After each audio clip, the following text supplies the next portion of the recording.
Hey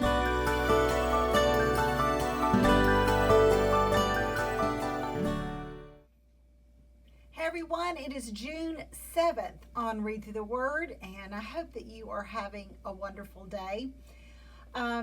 It's interesting, I think this is the second lesson and the first two lessons that I've really ever talked about money. Very interesting how the Lord brings us to different things each time we read through the Bible. And I will tell you, I could not help but think of two things as I read the short passage today. It's just 6 verses there in Ecclesiastes chapter 11. Two things I thought of. One is, the first verse says, "Send your grains across the seas." The Oak Ridge Boys have a song called "Cast Your Bread Upon the Water." And, well, I don't know if that's what it's called. I'm not good with song titles. But it's about cast your bread. It says in the song, "Cast your bread across the water." And basically what this is saying is make investments. And don't expect it to come right back. Just send it out and give it time to give your investment, whatever it is, time to populate, time to develop, whatever adjective you can think of. I'm scraping for words here for some reason. I'm not sure why. But anyways, so I thought about the Oak Ridge Boys, and I wish I had put the song there, but I didn't. And then the second one, I was thinking about my mother-in-law.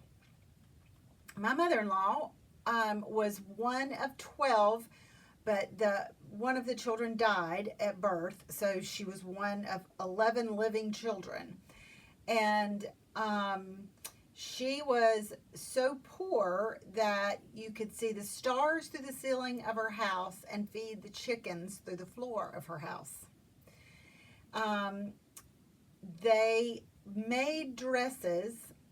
The girls, it took, I think, was it 4 flour sacks to make a dress. And they rotated among the sisters on who got a new dress.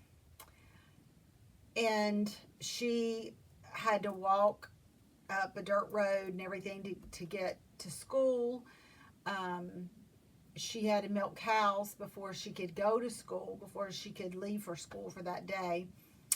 And meat was a treat. They didn't have meat every day, or every meal, or every day. And we feel like we have to have a meat and 2 vegetables. And so the reason I bring this up, and I don't know what everyone's situation is. I really don't. But when I put myself in the light of my mother-in-law, and my dad's parents were, they worked on a cotton farm, and they picked cotton and sold it and lived off of it, and worked in a mill making thread, clothing. So my parents and Scott's parents both were poor and worked hard, really, really hard. So I'm entering into this conversation with great humility and great awareness that in my lifetime, in my 54 years of living here on this earth, I don't know what hard work is. I don't. Do I know how to work hard? Yes, I do. I know how to put in the effort for the outcome that I'm looking for. I know how to dig holes, to plant my flowers. I know how to chop wood. I know how to do things. And when I need them done, I'm not afraid to work hard. But I believe with all of my heart, and I'm saying this as sensitively as I can, we are surrounded by generations that really don't know what it's like to truly work hard. And Solomon, who is referred to as the teacher and the preacher, and there's all kinds of conversation about who really wrote Ecclesiastes. I don't know. I don't really care who wrote it.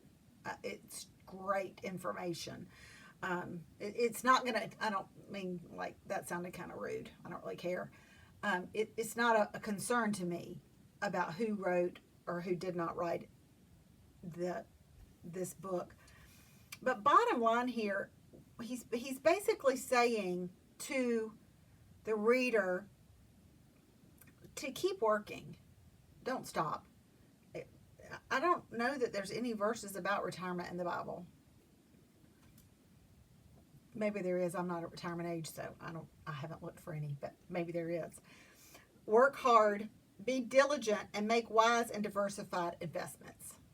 Pretty much sums it up. I mean, that's just it in a nutshell in those verses of what he's talking about doing. And you may be thinking, well, I don't have enough money. I don't have two nickels to rub together. I get that. And I say this lesson, as I said, sensitively and with humility, because everyone's financial situations are completely different. And especially in the season that we're in our country, times are difficult. So I felt it prudent to share scripture supporting both work and rest. Because in verse 6 he says, plant your seed in the morning and keep busy all afternoon, for you don't know if profit will come from one activity or another. So maybe do both. So in other words, keep busy, plant in the morning, keep working. And the Proverbs are full of scriptures about being lazy. And we have a lot of people that lean lazy as well in our country and in our world, but I don't want to even get into that conversation. I want us to see here, whatever the message is, to keep working. The message is to work hard. The message is to be diligent about it, be intentional about it, show up, do the work, and be wise about how you invest your money. And even, I'm not talking about stocks and bonds. Yes, stocks and bonds, and not only stocks and bonds, but is an investment of your money, is it a good investment of your money to go out to eat with your family when it's cheaper to eat at home? That's the kind of thing I'm talking about, is your investments may be on Wall Street, or your investments may be at Walmart buying your groceries.